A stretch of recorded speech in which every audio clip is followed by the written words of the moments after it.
नमस्कार। इस वीडियो में हम जानेंगे रोटी के 20 आयुर्वेदिक नियम के बारे में। रोटी का सर्वप्रथम वर्णन भाव प्रकाश नामक ग्रंथ में आया है, जिसकी रचना 16वीं सदी में हुई है। रोटी का हमारे जीवन में इतना महत्व है कि बाकी के सब आहार विहार बराबर हो, लेकिन एक रोटी बराबर न हो तो हमारा स्वास्थ्य बराबर नहीं रह सकता है। और जो रोटी हमारा स्वास्थ्य और पोषण का कारण है, वही हमारे रोग का कारण बन जाती है। इसके लिए रोटी बनाने की आयुर्वेदिक विधि जानना बहुत आवश्यक है। तो चलिए देखते हैं रोटी बनाने की विधि क्या है। सर्वप्रथम रोटी बनाने के लिए कुछ नियम जानने जरूरी है, जो 20 आयुर्वेदिक नियम दिए हैं। आयुर्वेद के ग्रंथों में अलग अलग जगह पर ये नियम दिए गए हैं। तो इसमें सर्वप्रथम हमको रोटी बनाना है, तो सर्वप्रथम क्या करना होगा, तो धान्य का चयन, यानी कि आपको पता है कि रोटी कोई ग्रेन से ही बनती है, तो उसके लिए रॉ मटेरियल के रूप में धान्य चाहिए। तो सर्वप्रथम धान्य का चयन है, तो ये पहला स्टेप हो गया। तो ऐसे 5 स्टेप है और ये पांचों 5 स्टेप में 4-4 नियम दिए गए हैं। तो सर्वप्रथम है धान्य चयनम, यानी कि कौन से धान्य का चयन करें ये। दूसरा है धान्य पेषणम, एक बार धान्य आ गया कि उसका आटा बनाना, तो ये दूसरा है। तीसरा है पिष्ट निर्माणम, यानी कि आटे को गूंथना। चौथा है रोटी का निर्माणम, यानी कि रोटी का निर्माण करना। और पांचवा है रोटी का भक्षणम, यानी कि रोटी को खाना। तो ये 5 स्टेप है और हर एक के 4-4 नियम है, तो मिलकर ये होते हैं 20 नियम। तो चलिए देखते हैं एक एक नियम देखते जाते हैं। तो सर्वप्रथम धान्य चयनम के क्या 4 नियम है वो हम देखते हैं। तो धान्य चयनम यानी कि धान्य की पसंदगी में क्या ध्यान रखना चाहिए, तो इसके 4 नियम है। सर्वप्रथम नियम यहाँ पर ये संस्कृत के सूत्र के रूप में लिखे हैं और इसका मैं हिंदी आपको समझाता जाऊंगा। सर्वप्रथम है पुरातन धान्यम चयनम कुर्यात्। आपको पता है कि बाकी की सब चीजें नई नई ताजी ताजी अच्छी होती है, जैसे सब्जी हो गया, जैसे हरे पत्ते वाला कोई भी मतलब भाजी हो गया, लेकिन धान्य पुराना है ये अच्छा होता है। इसके लिए हमारे यहाँ बताया सेवकान्य पुरातन है, सेवक और धान्य पुराना रखो। तो पुराना मतलब कितना पुराना, तो धान्य वाइज बताया गया है, जैसे बाजरी 3 महीने पुरानी, जौ 3 महीने पुराने, गेहूं और चावल 1-1 साल पुराने। तो सर्वप्रथम ये बताया पुरातनम धान्यम चयनम कुर्यात्, मतलब पुरातन धान्य, पुराने धान्य की पसंदगी करो, इसमें यह क्राइटेरिया रखा गया है। तो सर्वप्रथम यह सूत्र देखा। दूसरा अदूषितम यावत द्विवर्षम, पुराना तो लेते हैं लेकिन उसमें भी आपको ध्यान रखना है कि अदूषित होना चाहिए, यानी कि उसमें कीड़े नहीं होने चाहिए, वो किसी तरह से किसी छोटे छोटे कीड़ों ने खाया नहीं होना चाहिए, उसमें डंक नहीं होने चाहिए, तो किसी भी प्रकार की दूषितता उसमें नहीं होनी चाहिए। और पुराने में भी ध्यान रखना है यावत द्विवर्षम, यानी कि 2 साल से ज्यादा पुराना नहीं लेना है, नहीं तो उसके गुण कम हो जाते हैं। तो ये दूसरे सूत्र में बताया गया है। तीसरे में क्या बताया गया है, प्राकृतिकम श्रेष्ठम धान्यम चयेत। तो ये देखना है कि ये तो आपने देख लिया, लेकिन वो यदि प्राकृतिक नहीं है, मतलब बहुत सारे पेस्टिसाइड उसमें डले हैं या तो फिर केमिकल्स वगैरह का उपयोग किया है, तो ये अप्राकृतिक हो गया, तो वो नुकसान हो सकता है, वो नुकसान कर सकता है। तो इसके लिए प्राकृतिक जो नेचुरल रूप से उगाया गया हो, ऐसे धान्य को पसंद करना चाहिए। और उसके बाद भी श्रेष्ठम धान्यम चयेत, यानी कि उसमें भी जो श्रेष्ठ प्रजाति का है उसका चयन करना चाहिए। जैसे चावलों में हमारे यहाँ बताया गया कि लोहित शाली या साठी चावल का उपयोग करना है।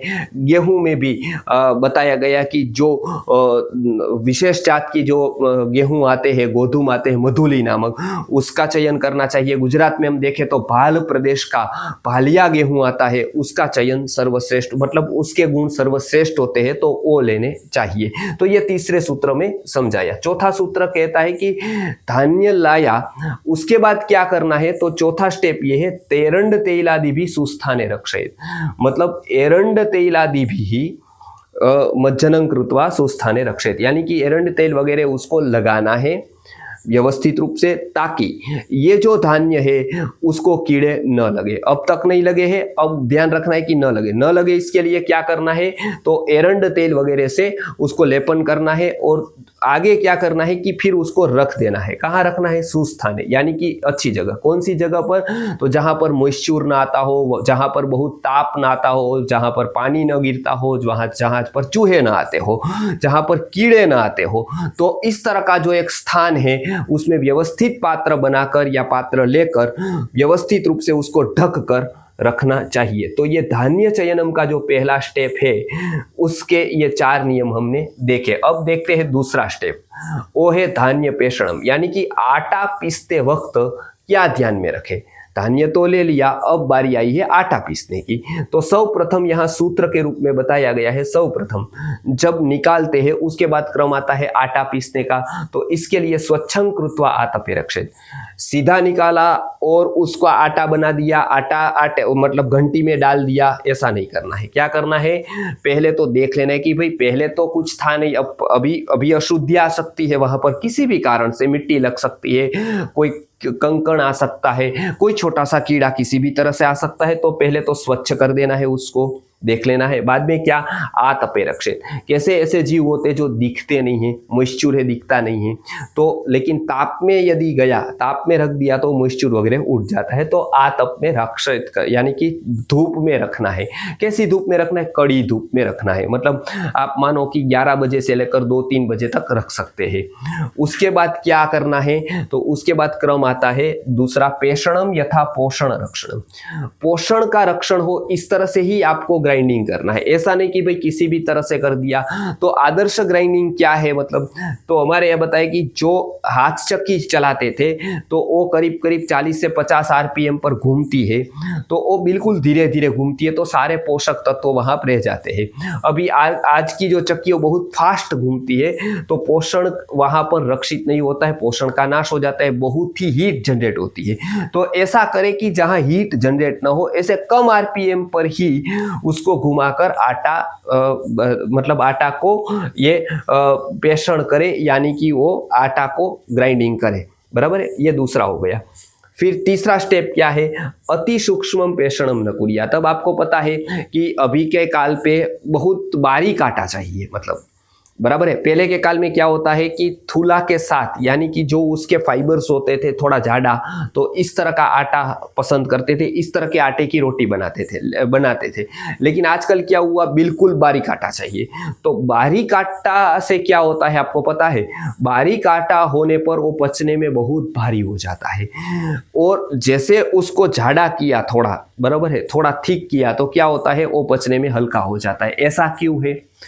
मेरा एक प्रोग्राम हैदराबाद की मतलब आयुर्वेद की कॉलेज में था, वहां पर सारे MD MS डॉक्टर बैठे थे, तो उसमें मैंने यही प्रश्न किया था। तो उसका कारण दर्शन शास्त्र में बताया गया है कि यदि वो थिक हुआ आटा तो उसके साथ फाइबर्स जाते हैं और वो पचाने का काम करते हैं। अब ये अति सूक्ष्म हो गया तो उसके साथ फाइबर्स नहीं गए, वो तो निकाल दिए, तो पचने में भारी हो गया। इसके लिए ध्यान रखें, अति सूक्ष्म आटा न करें।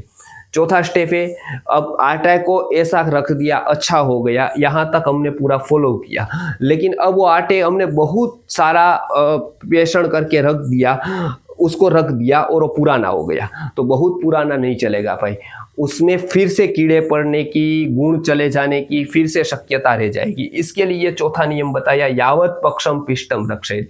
मतलब ज्यादा से ज्यादा आटा होने के बाद 15 दिन तक रख सकते हैं, 15 दिन से ज्यादा नहीं रख सकते।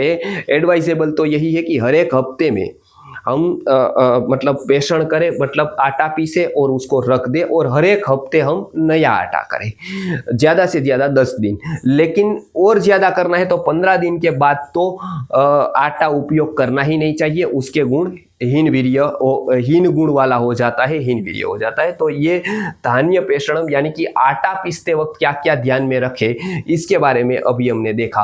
अब देखते हैं इसके बाद का स्टेप जो पिष्ट निर्माणम का है। पिष्ट निर्माणम यानी आटा गूंथते वक्त क्या ध्यान रखे। चलो आटा पीस गया, अब आ गया, तो अब क्या करना है? गूंथना है। तो गूंथते वक्त क्या क्या ध्यान में रखे, उसके भी ये 4 नियम बताए गए हैं। तो सर्वप्रथम नियम जो लिखा है वो है न लवणम क्षिपेत। बहुत सारी परंपरा में ऐसा है कि आटा जो गूंथते वक्त उसमें नमक डाला जाता है, ऐसा न करें। क्यों? क्योंकि यदि लवण डाला, नमक डाला तो भारी हो जाता है, मतलब जो रोटी पकेगी वो भारी हो जाएगी, बराबर है। तो आटा गूंथते वक्त उसमें लवण न क्षिपेत, यानी कि नमक डालना नहीं है, उसकी कोई ज़रूरत नहीं है नमक डालने की। उल्टा वो नमक बराबर पकता नहीं है। इसके लिए ब्लड प्रेशर वाले जो रोगी होते हैं या ऐसे कोई भी रोगी जिसमें नमक नुकसान करता है, उसको वो नुकसान करने की संभावना बढ़ जाती है। तो प्रथम नियम लिखा न लवणम क्षिपेत, यानी कि नमक को नहीं डालना चाहिए। दूसरा, जलेन दुग्धेन वा पेषणम, यानी कि जो आटा बेलना है उसमें जल का उपयोग करना है, वो तो पता ही है। ऋतु अनुसार, यानी ठंड रही बहुत ही तो आपको पता है कि वो बहुत ठंडा पानी थोड़ा गर्म करके डालना है ताकि व्यवस्थित रूप से वो उसको गूंथ जाए, बराबर है। दूसरा, जब हम बाहर जाते हैं तब क्या होता है, तब बिगड़ने की और जल के दोष आने की संभावना ज़्यादा हो जाती है रोटी में। इसके लिए परंपरा में क्या है, जब हम बाहर जाते हैं और रोटी को 5, 7, 10 घंटे बाद खाना होता है, तब उसको दूध से आटा बांधते हैं, मतलब गूंथते हैं। तो इसके लिए साधारण रूप से जल से, नहीं तो ज़्यादा रोटी को टिकाना है, बाहर जाना है, ऐसी कभी परिस्थिति है तो वो दूध से बांधना है। तो आपको लगेगा कि तो रोज दूध से बांधेंगे तो ऐसा नहीं चलेगा, क्योंकि वो भारी हो जाता है। तो कभी कभी चलेगा, लेकिन रोज नहीं चलेगा। रोज तो जल में ही बांधना है। अब बांधते वक्त भी उसमें कुछ डालना है, बराबर है, जिसको मोण कहते हैं, बराबर है। तो ये किसका डालना है, तो एरंड तेलेन च, मतलब कि एरंड तेल, तिल तेल अथवा मूंगफली का तेल, कोई भी प्रकार का स्नेह, जिसको आयुर्वेद की परिभाषा में कहते हैं, वो स्नेह को डालकर आटे को गूंथना है। तो ये तीसरा नियम हो गया। फिर आटा गूंथ दिया तो बहुत जगह ऐसा करते हैं कि उसको फ्रीज में रख देते हैं, भाई चलो अभी आटा को गूंथ दिया है, अब हम दोपहर में रोटी करेंगे, 3-4 घंटे बाद रोटी बनाएंगे। ऐसा नहीं करना है। इसके लिए चौथा नियम आया, बहुकालम न रक्षयेत, बहुत काल तक नहीं रखना है। जैसे ही आटा गूंथा, 2-5 मिनट हुई, बाद में तुरंत ही रोटी बनाने की शुरुआत कर देनी है। उसको ढककर या कहीं और जगह पर नहीं रखना है। तो ये आटे गूंथते वक्त इतने नियम बहुत ही जरूरी है। अब इसके बाद हम देखते हैं कि आटा गूंथ दिया तो अभी का जो स्टेप आता है वो रोटी का निर्माण का है, यानी कि रोटी पकाते वक्त क्या ध्यान में रखें। तो इसमें भी ये 4 नियम हम ध्यान में रखेंगे। सर्वप्रथम रोटी पकाते वक्त आपको पता है, सर्वप्रथम रोटी बनाने के लिए तवा चाहिए, पात्र चाहिए। तो वो कैसा होना चाहिए, तो यहां पर बताया गया है, मृद लोह पात्रस्य चयनम कुर्यात्, बराबर है, या मिट्टी का या लोहा का वो तवा होना चाहिए। यहाँ पर सबसे ज्यादा गुण तो ऐसे लोहे के तवे के हैं और उसके बाद मिट्टी के तवे के हैं, लेकिन बाजरी वगैरह जो करनी है वो मिट्टी के तवे पर ज्यादा अच्छी होती है। तो ये दोनों का उपयोग कर सकते हैं। मृद लोह पात्र से चयनम कुर्यात्, ये 2 में से कोई एक होना चाहिए, या ये मिट्टी का होना चाहिए या ये लोहे का होना चाहिए। तो ये प्रथम नियम में हमने ये जाना। दूसरा नियम ये है, अग्नौ न क्षिपेत। बहुत जगह क्या होता है, तवा पर रोटी को थोड़ा सेक कर उसके बाद सीधा अग्नि पर रखते हैं।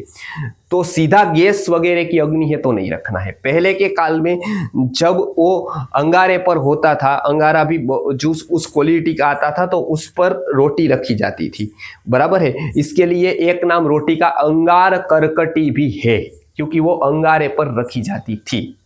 लेकिन यहां पर क्या है कि सीधी गैस की आंच ऊपर आ रही है, तेज है, तो ऐसी सीधी रोटी उसके ऊपर न रखे, क्योंकि उससे पोषक तत्व जलने की संभावना है, रोटी भी जलने की संभावना है और उसके गुण कम हो जाएंगे। तो अग्नौ न क्षिपेत, यानी सीधी अग्नि पर न रखे।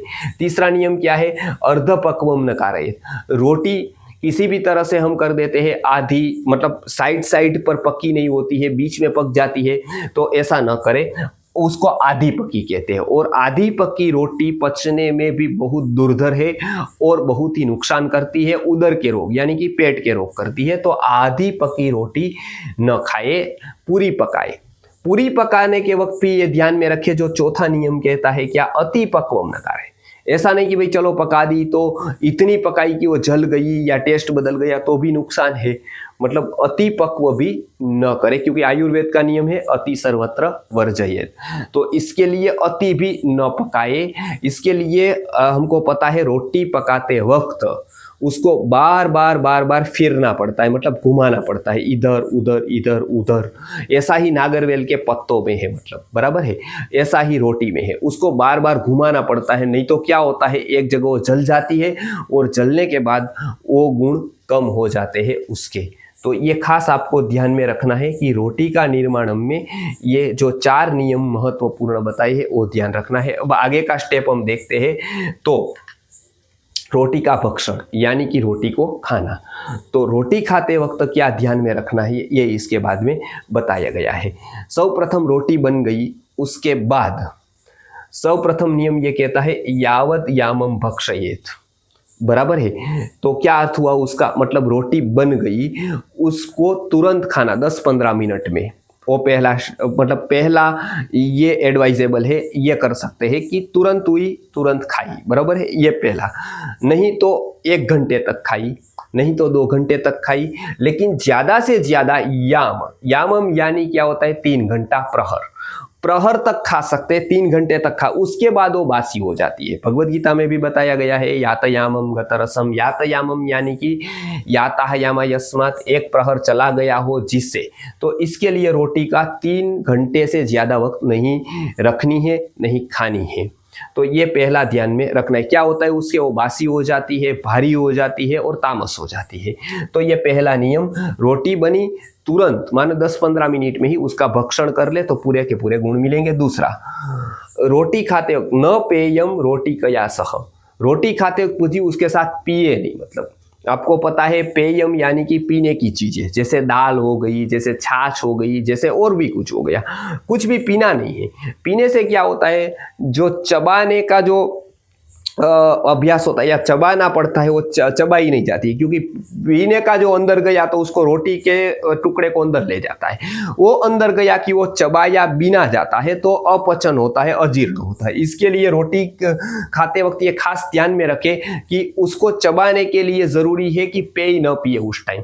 पेय पिएंगे तो आप रोटी को नहीं चबा सकते हैं, वो पेय उसको ले जाएगा। तो ये दूसरा नियम।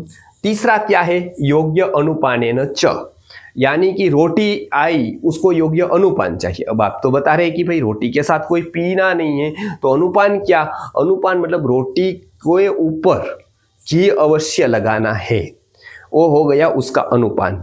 जैसे गेहूं की रोटी है तो घी की बात हुई, ये मैं गेहूं की रोटी की बात कर रहा हूं, उसका अनुपान घी है, बराबर है। क्यों, क्योंकि गेहूं को पचाने वाला घी है, बराबर है। आयुर्वेद की दृष्टि से रोटी, गेहूं की रोटी घी से ही पचती है, नहीं तो पचने में बहुत भारी हो जाती है। आजकल हम घी बिना की रोटी खाते हैं, लेकिन आप याद रखें गेहूं की रोटी जब आप पसंद करते हैं तो उसको घी के साथ ही खानी है, क्योंकि गेहूं की रोटी को पचाने वाला घी है। ज्वारी की रोटी आप खाते हैं तो उसको पचाने वाली छाछ है, तो छाछ के अनुपान के साथ ही ज्वारी की रोटी खानी है।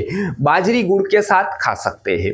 तो इसके लिए योग्य अनुपानेन च, उसका योग्य उत्तम अनुपान होना चाहिए। तो गेहूं की रोटी के लिए उत्तम अनुपान घी है, मतलब घी को लगाकर ही गेहूं की रोटी खानी है। तो गेहूं को पचाने वाला घी, घी को पचाने वाली सुपारी है, यानी कि घी ज्यादा कभी खा लिया आपने तो सुपारी खाएंगे तो घी पच जाएगा। ऐसे लिए आयुर्वेद में अलग अलग पचाने वाले वस्तुओं का भी वर्णन दिया गया है।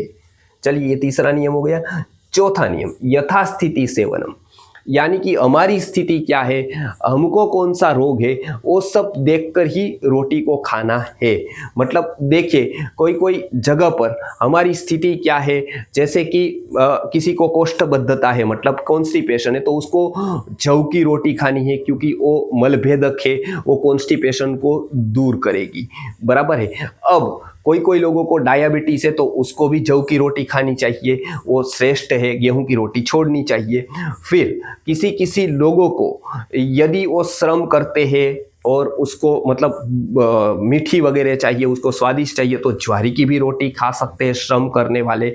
फिर यदि पचने में हल्की चाहिए तो मूंग की रोटी भी वो खा सकते हैं, ऐसे लोग जिसकी पाचन शक्ति एकदम कम है। तो इस तरह से अपनी स्थिति को देखकर, रोग को देखकर, परिस्थिति को देखकर रोटी का चयन करना चाहिए। जरूरी नहीं है एक ही रोटी आप लंबे समय तक खाए। आप ऐसा भी कर सकते हैं कि सुबह एक प्रकार की रोटी, शाम को दूसरे प्रकार की, दूसरे धान्य की रोटी खा सकते हैं। ऐसा भी कर सकते हैं कि ऋतु के अनुसार भी आप रोटी का चयन कर सकते हैं। कभी कभी हम गेहूं की रोटी खाए, कभी जौ की रोटी खाए, ऐसा भी कर सकते हैं। लेकिन आप उसमें एक बात याद रखिएगा, मल्टीग्रेन की रोटी नहीं खाइए। कोई भी चीजें वो मल्टीग्रेन खाते तब क्या होता है, पचने में लघु गुरु के धान्य जब एक साथ आते हैं तो पाचन क्रिया डिस्टर्ब होती है। या तो लघु लघु आयुर्वेद की दृष्टि जो पचने में हल्के हल्के हैं, ऐसे धान्यों की एक साथ खा सकते हैं, या फिर गुरु गुरु की खा सकते हैं। तो वो हमको पसंद करना यथाशक्ति। जैसे हम सात्विक बनना चाहते हैं या सात्विक उपासना कर रहे हैं, सबसे श्रेष्ठ है जौ की रोटी। वो भी कैसे जौ पता है आपको, गाय को खिलाना, वो गाय जब गोबर में जौ निकालेगी, वो जौ को लेना और वो जौ को आटा करना और उसकी रोटी सबसे श्रेष्ठ सात्विक। आप कोई भी प्रकार की उपासना कर रहे हैं तो ऐसी रोटी न केवल आपको शरीर को, मन को भी पोषण देने वाली बनेगी, श्रेष्ठ सात्विक बनेगी। इसके लिए ये बताया चौथे में नियम में, यथास्थिति सेवनम। तो इस प्रकार आयुर्वेद में ये सारे के सारे नियम बताए हैं। अब ऐसे ही हम नियम जानते जाएंगे आयुर्वेद में, और इसके लिए हमारी 2 चैनलें हैं। एक शास्त्रोक्त आयुर्वेदा चैनल पर भी हमारे सारे आयुर्वेद के वीडियो है, और दूसरा दर्शन शास्त्र वगैरह के वीडियो, गुरुकुल विषय के, पेरेंटिंग के, गर्भ विज्ञान के वीडियो आचार्य मेहुल भाई नामक चैनल में दिए गए हैं। तो आप यहाँ दोनों चैनल पर ऐसे बहुत सारे वीडियो देख सकते हैं। इतना कहकर आज का सेशन हम समाप्त करते हैं।